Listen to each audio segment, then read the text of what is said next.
So good day sa inyo and welcome to my channel where I talk about anything recreational and motivation about it. If you like my videos po, hit nyo na po yung like button, yung subscribe button para mas marami pa tayong videos kung saan nyo matutunan kung paano yung alagaan yung kalusugan at yung kaperahan. Usapan po natin isang bagong fixed income instrument na pwede natin magamit para sa mga pera na di natin muna gagamitin or gagawin natin emergency fund na ilalagak lamang natin at haayaan natin mag-accumulate o magkaroon ng interest. So ano po ang app na ito? Ito po ay ini-introduce ko ang isang magandang app which is GoTime app.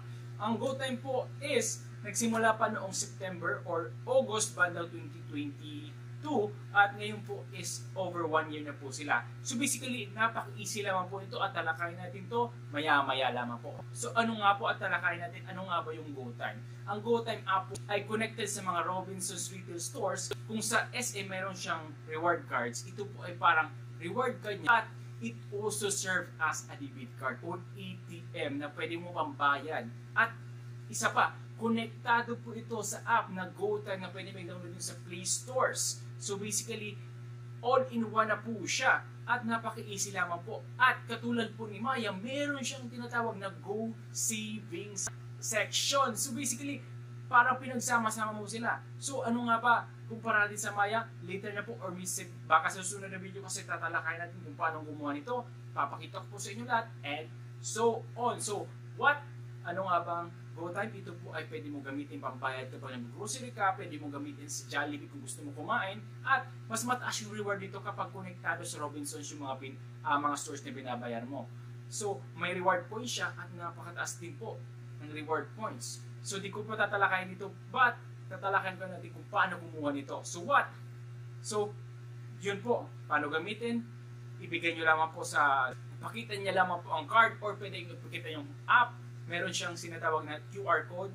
Sabihin nyo lamang po at madali lang, marunong na po yung mga sales lady or mga cashier booth kung paano ito gawin. When po kayo magsisimula? So when po kayo pwede magsimula ng GoTime, i-download nyo naman po sa Play Store po yung GoTime app. So madadownload nyo yun at magsimula kayo ng account. Kailangan nyo lamang po is ID at other information na dapat nyo ilagay dito. So basically, ID lamang po at napakabilis lamang po. At next po, kung gusto nyo talaga ng card, because libre lamang po. Opo, libre ang card nito. At napakaganda po. Kung makikita nyo, papakita ko yung paano kumuha nito. So, madali lamang po ito. Kumuha kayo ng card nito at mag-deposit na po kayo. Papakita ko kung paano po in a short while. So, ito po.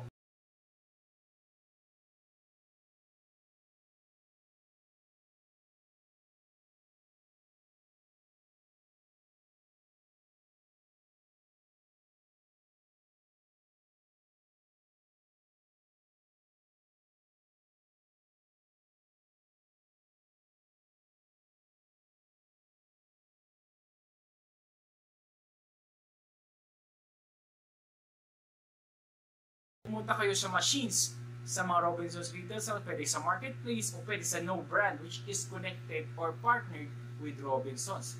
So, pumunta lang po kayo doon at gamit yung app nyo, yung credentials nilagay nyo sa app nyo, ipasok nyo po doon sa machine na parang ATM machine. Makikita nyo po ito sa video na to. Ituloy nyo lang po, sunod-sunod, madali lang po at biglang may lalabas na card po. Opo, libreng yung card na to at napakaganda din design nila. So, yun po, pwede nyo na gamitin to. But, una lagyan niyo po muna ng laman. So, dahil may laman siya, at kung paano po maglaro ng laman, tatakayin po natin in a short while. So, sa pamamagitan ng GoTime app, makikita nyo na meron siyang deposit dito sa sections na to. At click nyo lamang po yan. Next is, pumasok na kayo sa mapa. May mapa po, opo. Tingnan nyo yung mga stores niyan. Kahit isa dyan, kung nasan ka, pwede ka magpunta dyan at mag-deposit ng pera, hard cash po.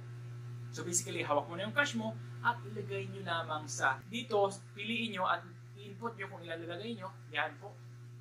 Tapos, ngayon, punta kayo dito sa cashier o kahit saan pwede. Actually, cashier yung pinakamaganda, pero rin sa Southstar Drug. So dito, no brand po ang kinuha natin kasi yung pinakamalapit sa atin. So basically, binigay ko itong code na to, then in-scan nila at bigay mo na po ang hard cash mo. Then, convert mo nila into dito sa app na ito at later makikita nyo pumasok dyan. Ayan. So yan po, ganyan lamang kabilis maglagay sa GoTime. Ito naman po ang isang savings account po nila na pwede magkaroon ng interest.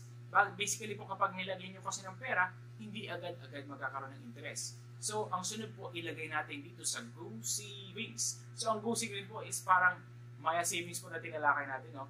Pero, ang pagkakaiba lang po nito is monthly po siya. So, basically, nag-antay po ako hanggang end of October. Yung pinakauna po lagat is bandang mid of October. And by the end of October, nagkaroon na po siya. Actually, November 3 ko siya nakita noon. Nagkaroon na siya ng interest. So, basically, monthly aantayin mo lang po.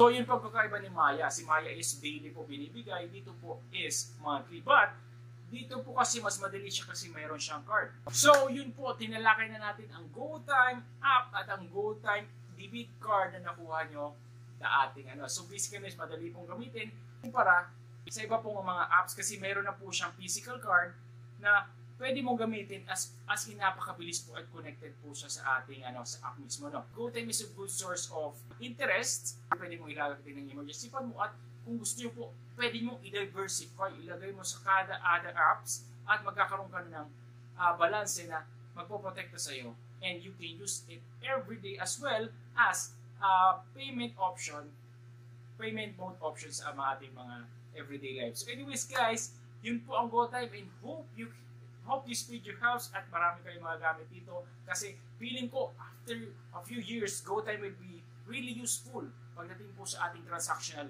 everyday life. Katulad po ng GCash at yung Maya, pumasok na po si GoTime na mas direkta, may control at malakas po yung rewards niya po, no? So anyways po, hope this video helps at kung nakatulong po ito, please don't forget to hit that like button, hit the subscribe button para sa marami videos kung saan matututunan kung paano nyo alagaan at kalusugan ang iyong kaperahan. So, thank you so much for watching guys, and see you in another video, and hope may natutunan.